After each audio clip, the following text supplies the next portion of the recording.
So next part is oral contraceptives. तो after unprotected sex अगर हम प्रेगनेंसी को प्रिवेंट करना चाहते हैं तो हम इन ड्रग्स का यूज़ करते हैं। तो हमारे सिलेबस में 3 ड्रग्स हैं। सबसे पहला है माइफप्रिस्टोन। माइफप्रोस्टोन एंटी प्रोजेस्टेन पिल है। तो इसको हम RU-486 ऐसे करके ये मिलती है प्रिस्क्रिप्शन में। तो ये ड्रग्स यूज़ करते हैं। ये क्या है? सबसे पहला तो ये एंटी प्रोजेस्टिन है, ठीक है। इसका मैकेनिज्म ऑफ एक्शन क्या है? ये एंटी प्रोजेस्टेरॉन है। तो ये एंडोमेट्रियम को चेंज कर देगी, यानी अल्टर कर देगी। एंडोमेट्रियम मतलब जो हमारी यूट्रस की सबसे इनर लाइनिंग होती है, ठीक है। क्योंकि प्रोजेस्टेरॉन का क्या काम है, जो हमारी फर्टिलाइजेशन हो जाती है उस टाइम पे वो यूट्रस लाइनिंग को थिक कर देता है, ठीक है, एंडोमेट्रियम को, ताकि वहाँ पे इम्प्लांटेशन हो जाए। बट ये एंटी प्रोजेस्टेरॉन पिल है, तो ये क्या करेगा, उसको चेंज कर देगा, उसकी वजह से ब्लीडिंग हो जाएगी, इंड्यूसेस ब्लीडिंग। तो अब जो हमारा ज़ायगोट है वो वहाँ पे बाइंड कर नहीं पाएगा, ठीक है। वो मोरिलो स्टेज में जो पहुँच गया हुआ है वो वहाँ पे बाइंड नहीं कर पाएगा। तो इसका शेड्यूल क्या है, देते कैसे हम इसको 63 डेज़ के अंदर अंदर देना होता है, ठीक है। ये इमरजेंसी पिल नहीं है। 63 डेज़।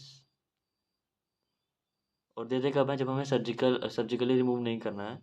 तो 63 days of the last period, 63 days के अंदर अंदर हम इसको दे सकते हैं। और इसको हम देते हैं विथ मीसोप्रोस्टोल। उससे पहले इसका स्ट्रक्चर सेम स्टीरॉयडल ही है, ठीक है। We have phenanthrene ring. Phenanthrene के बाद ये जुड़ेगा हमारा साइक्लो पेंटेन के साथ। अब डिफरेंस देखना क्या है। यहाँ पे वच होता था, ठीक है। अब यहाँ पे इथेनॉल ग्रुप भी आएगा। दिस इज़ 1 कार्बन, ठीक है। और यहाँ पे ये दूसरा और ये तीसरा, तो ये प्रोपेनॉल ग्रुप हो गया। और यहाँ पे हमने डबल बॉन्ड देखा था, एक डबल बॉन्ड यहाँ पे और आ जाता है। तो डबल बॉन्ड हो तो था ही, क्या आया, एक ये ग्रुप आया है, एक डबल बॉन्ड ये आया है, और यहाँ पे एक ग्रुप जुड़ेगा, ये यहाँ पे क्या ग्रुप है, बेंजीन रिंग,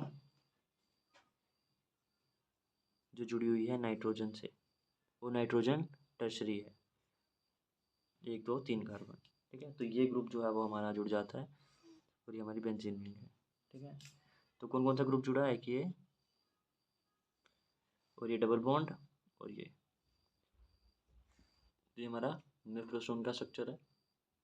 उसके बाद ये याद रखना, जो माइफप्रेस्टोन है उसको हम देते किसके साथ है, मिसोप्रेस्टोल के साथ। माइफप्रेस्टोन इज गिवन विथ, तो ये ज़्यादा इफेक्टिव होती है।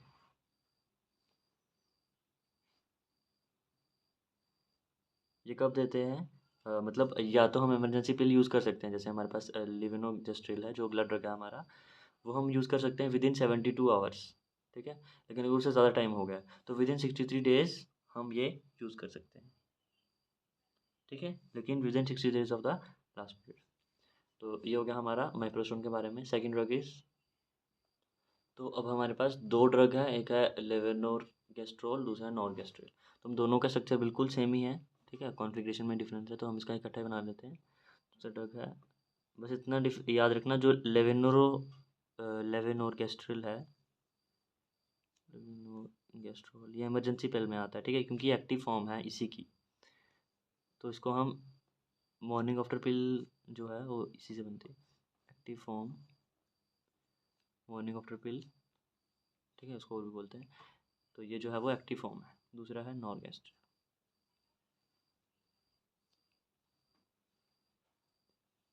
ठीक है।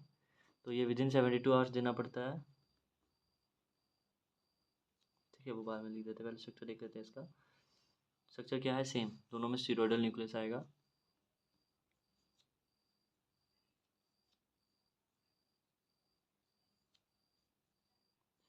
पहला डिफरेंस कहाँ आएगा, ये पहले हमने बना लिया, प्रोजेस्टेरॉन की तरह ही होता है, क्योंकि ये प्रोजेस्टेरॉन वाला ही स्ट्रक्चर है। सो यहाँ पे हमारे पास OH आएगा वेज में, ठीक है। और आएगा हमारा इथेनॉल ग्रुप। इथेनॉल ग्रुप मतलब 3 कार्बन सिर्फ, पिछली बार प्रोपेनाइल था, ठीक है। उसके बाद एक और ग्रुप आएगा जो यहाँ पर है, दैट इज़ इथाइल ग्रुप। हमने देखा था जब ये वाला ग्रुप हमने देखा था प्रोजेस्टेरोन में CH3 अगर हम CH2 CH3 कर देते हैं, ठीक है, ये CH2 CH3 हो गया तो उसकी एक्टिविटी बढ़ जाती है, तो ये इसकी एक्टिविटी बढ़ गई। और थोड़ा सा इंपॉर्टेंट क्या है, मैं हमने देखा था ये वाला कार्बन, दिस वन, ये होना चाहिए डेट इज बीटा ओरिएंटेशन होना चाहिए, तो बिल्कुल इसके अपोजिट वाला याद रखना, ये बीटा ओरिएंटेशन होना चाहिए।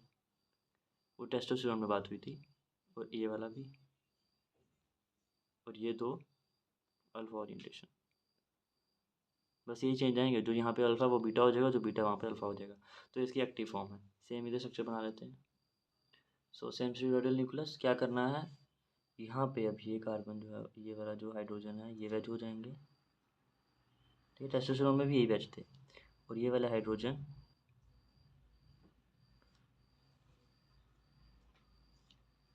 बिलो द प्लेन, ठीक है, बीटा ओरिएंटेशन में हो जाएंगे, ये अच्छा है, नॉट CH3, इन चारों की बात हो रही है, तो ये उल्टे हो गए। अब ये वाला कार्बन ये क्या करेगा, ये जो मैंने पास CH2 CH3 जोड़ा था, ये भी बिलो द प्लेन चला जाएगा, तो बस एक स्ट्रक्चर याद रखेंगे, दूसरे का खुद ही याद हो जाएगा। तो ये क्या है, CH2CH3, और ये वाला इथेनॉल ग्रुप जो यहाँ पे ये था वो अब यहाँ पे वेज फॉर्म में आ जाएगा, ठीक है, ये होगा C, और यहाँ पे ये, यहाँ पे CH और CH, यहाँ पे CH और यहाँ पे C, क्योंकि 4 बॉन्ड ही होते हैं ना, एंड जो OH है वो हमारा बीटा ओरिएंटेशन में चला जाएगा, ठीक है। तो इसका स्ट्रक्चर बिल्कुल सेम है, बस ये याद रखना, बाकी ये तो दोनों में सेम ही आएगा, डबल बॉन्ड हो, और यहाँ पे ये, और वो हमने जो एंटी प्रोजेस्टेरोन देखा था वहाँ पे डबल बॉन्ड था यहाँ पे, ठीक है, और यहाँ पे नाइट्रोजन वाला ग्रुप था, ये सिंपल है। तो ये जो है हमारा, वहाँ वो वहाँ पे ग्रुप था, ये यहाँ पे, सो इन दोनों का स्ट्रक्चर सेम है, बस ये याद रखना ये एक्टिव फॉर्म है, इसी को हम बोलते हैं morning after pills.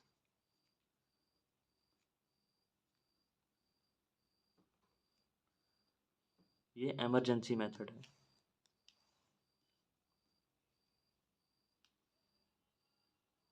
Emergency method of contraception. Then इसमें होता क्या है, मैकेनिज्म एक्शन देख लेते हैं। तो ये ओवुलेशन को इनहिबिट करता है, मैंने पहले बोला था, जो प्रोजेस्टेरोन है वो यूट्रस लाइनिंग को थिक करता है, लेकिन वो ओवुलेशन को इनहिबिट करता है, इसलिए उसको हम कंट्रासेप्शन की तरह यूज़ करते हैं। दूसरा ये जो हमारा यूट्रस लाइनिंग को थिक करता है, बट ये जो म्यूकस जो सर्विक्स से निकलता है, सर्वाइकल म्यूकस को थिक करेगा, तो सर्वाइकल म्यूकस को अगर थिक करेगा तो स्पर्म जो है वो आगे जा ही नहीं पाएगा, क्योंकि उसको ट्रैप कर देगा, म्यूकस ज़्यादा है, ठीक है, तो इसकी वजह से ये हमारी जो लिवेनोर गेस्ट्रोल है वो हम इमरजेंसी कॉन्ट्रासेप्शन में यूज़ करते हैं। देन नेक्स्ट है नॉर्गेस्ट्रेल, इसका हम इंटरेक्शन देख लेते हैं, और याद रखना ये दोनों बाइंड कहाँ पे करते हैं, एस्ट्रोजन और प्रोजेस्टेरोन के रिसेप्टर पे, ठीक है, तो ये क्या करता है इसका इंटरेक्शन, ये वजाइनल फ्लूइड यानी वही सर्वाइकल म्यूकस उसको थिक करता है,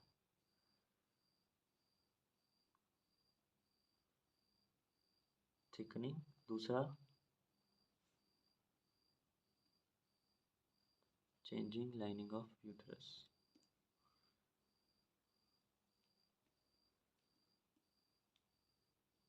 ठीक है, ये हो गया ओरल कॉन्ट्रासेप्टिव के बारे में। सो ये हो गया इसका मैकेनिज्म ऑफ एक्शन, तो इसका देख लेते हैं इसका शेड्यूल कैसे देना है।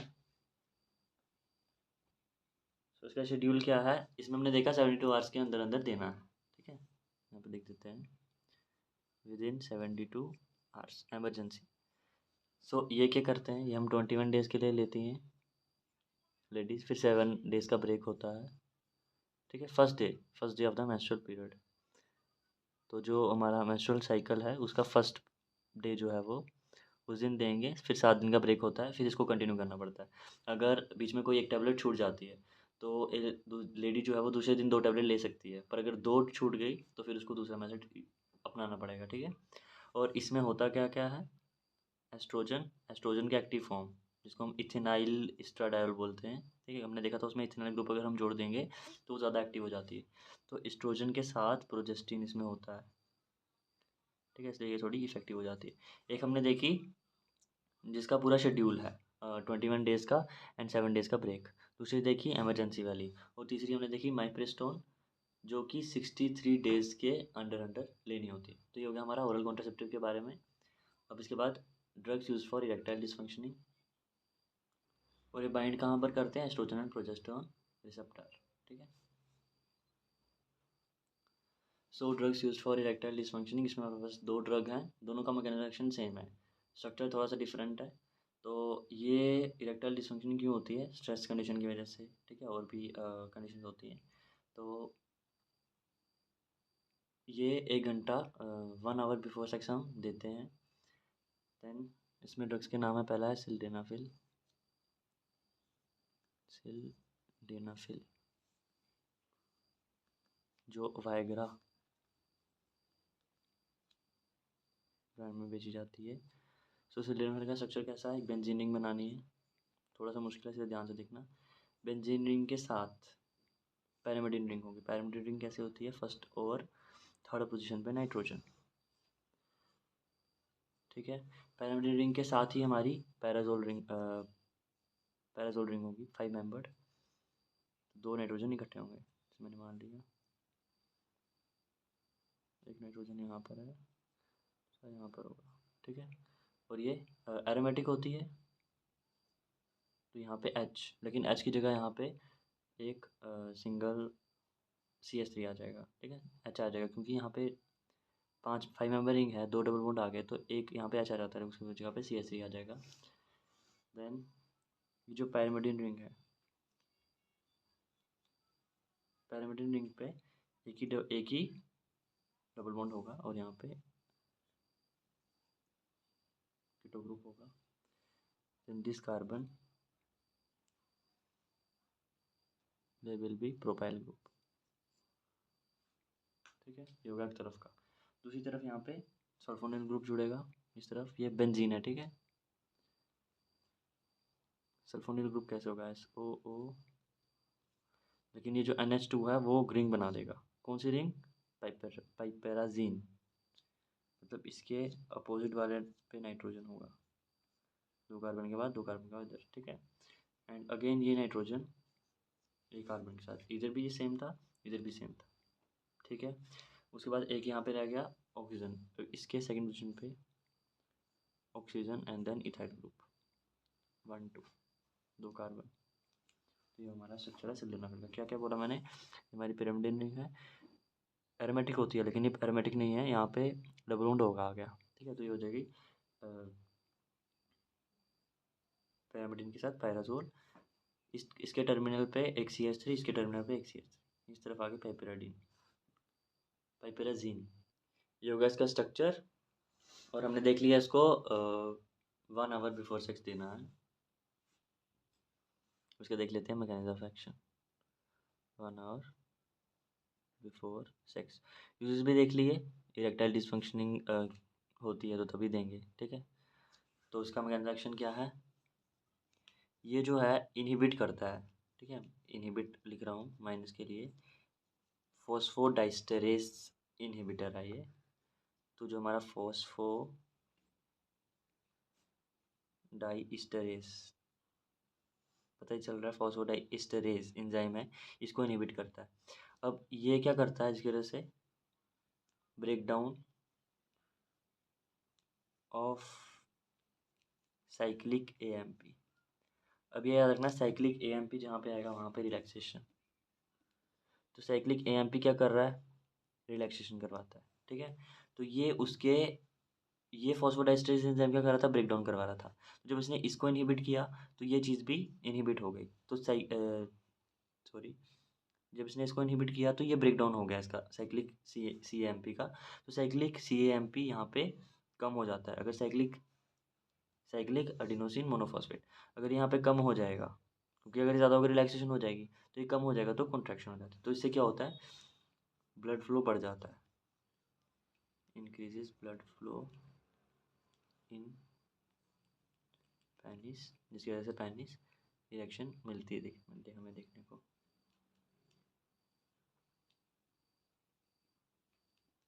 ठीक है। तो उसने क्या किया,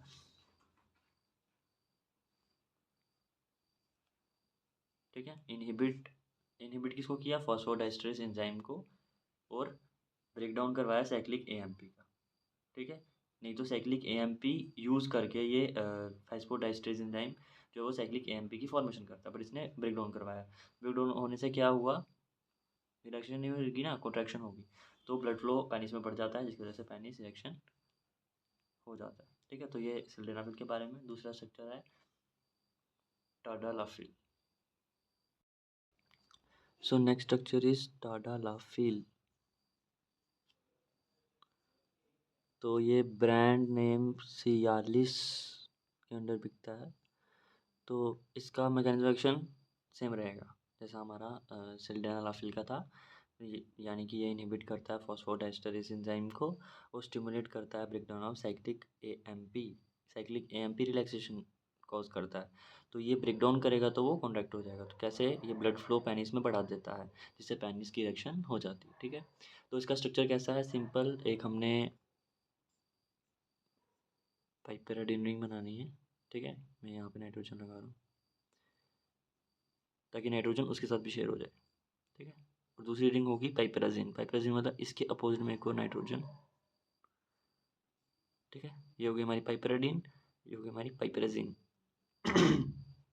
देन इस तरफ पैराजोल, 5 मेंबर रिंग,